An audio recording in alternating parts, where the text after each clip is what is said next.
Hi everybody, welcome back to OC Aviary this week for Breeding British Birds episode 7. Now coming up in this week's episode, first off we're going to find out, did the Hawfinch eggs hatch? We saw last week the eggs were full and they were due to hatch this week, so we're going to see what's happened there. We've got the first native bird fledglings of the breeding season, which is fantastic news. We're going to take a closer look at them, and finally we have had our fair share of heartache this week as well. After failed attempts, infertile eggs and plenty of problems, we've finally done it. The first Hawfinches have hatched, so let me take you back to earlier this week.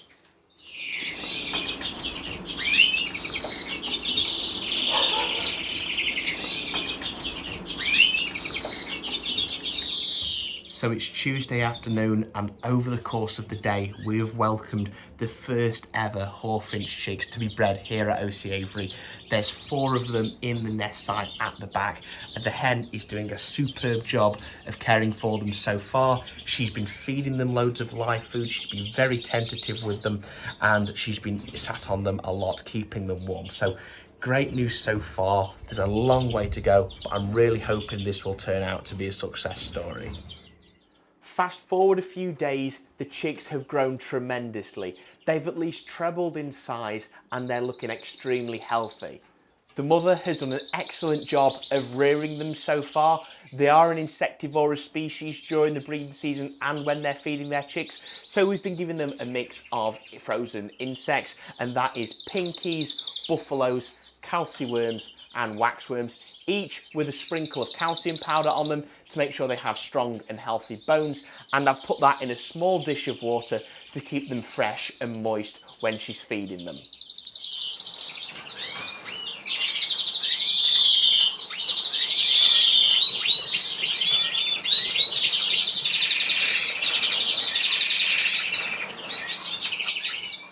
The father is still currently separated to ensure the safety of the mother and the chicks. However, if she looks to go back down for a second round in a couple of weeks' time, then we will, of course, reintroduce him.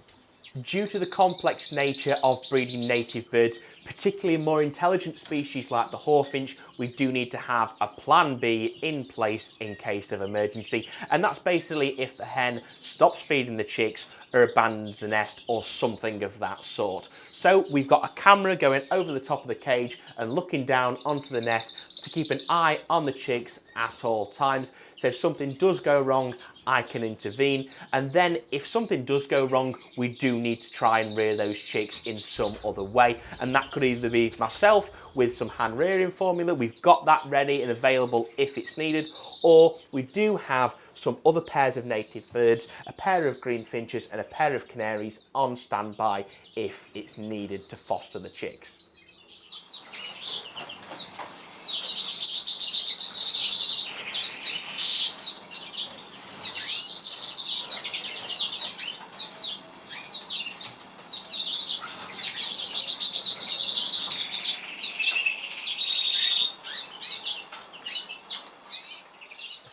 So what about our other pairs of native birds then? So we've got 6 pairs of lesser redpoles here behind me.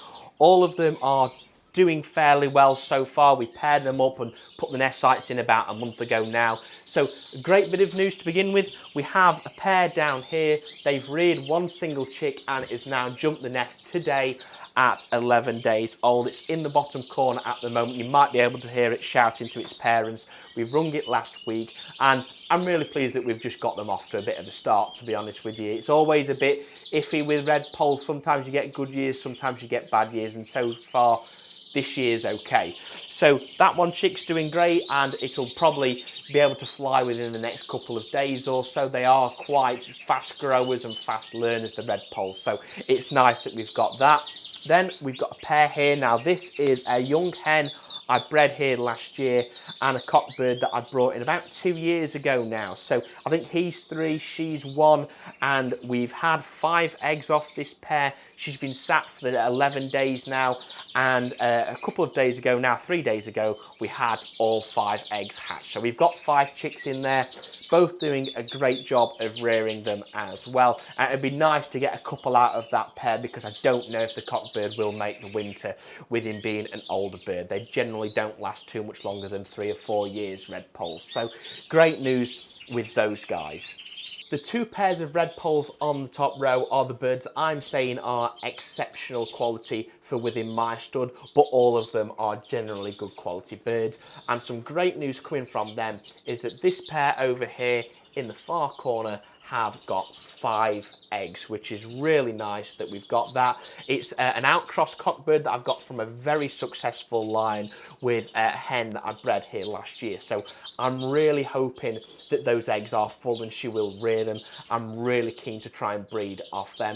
And so far with this pair, they have built up, but no eggs yet.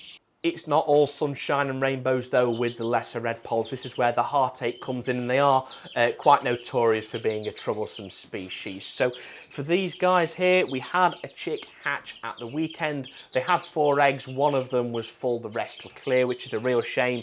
They reared that chick to 5 days old, but sadly they stopped feeding. I think it's because there was one single chick. They didn't think it was worth continuing with it. So by the time I found that chick, it had all but perished. I tried to warm it up and bring it back round, but sadly we lost it. And that does happen. I'm afraid that is part of keeping and breeding birds, is you do get things like that happen, and you can't really explain it or prevent it too much. And then the next bit of heartache, of course, is with this pair. So this is an outcross cockbird with a young hen that I bred last year. They've got 4 eggs, 3 of them are clear, 1 is full, again in a very similar situation, and they're on day 13 of incubation. Now redpoles only take 11 days to incubate their eggs, so it's 2 days overdue. I'm going to assume that this chick is dead in shell, and again, that's something that happens with birds. You can't really prevent it. You just have to try and manage it and try the best you can to alleviate those problems. So what I might look to do is swap the cockbird with a cockbird from a different pair. For example, this guy who has filled eggs, and hopefully we can get a couple of youngsters out of them. It is still only the start of June, so I'm not too worried yet. There's still plenty of time to breed off them, but we'll see what happens. But it does mean that when you do breed them, it is that more bit rewarding.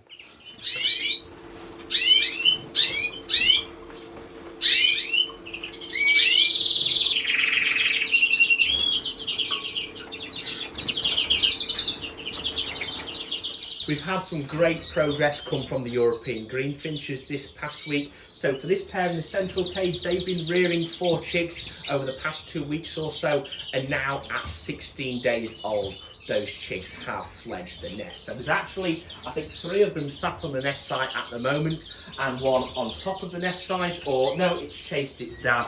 But they've been flying to and from the other side of the cage, terrorising their parents, shouting for food, and they're being fed really well so far. I'm really pleased with that.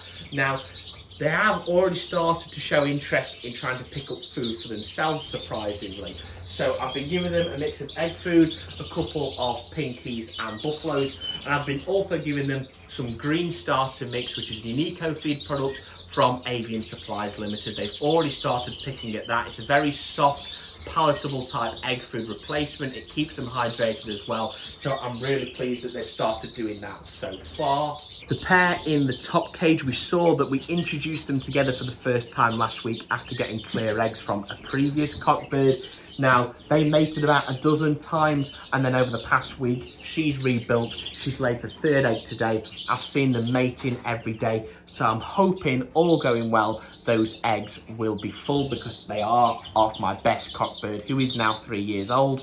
And then over here in the penthouse suite, we have my best hen. She's sat on 5 eggs at the moment, all of which are full from the cockbird we've just looked at, who is also doing some filling egg duties. So that's great news. I'm hoping she will rear them and all goes well, but it looks like there might be a wave of young greenfinches on the horizon within the next few weeks if everything goes to plan. Anyway, everyone, that's all we've got time for in this week's episode. So yeah, I really hope you have enjoyed it. If you have, then please make sure to subscribe down below, smash a like on this video, and follow us on Instagram and Facebook so you don't miss any more updates and behind the scenes footage of all of our birds. Now, thank you very much for watching. Once again, I'll see you in the next one. Take care.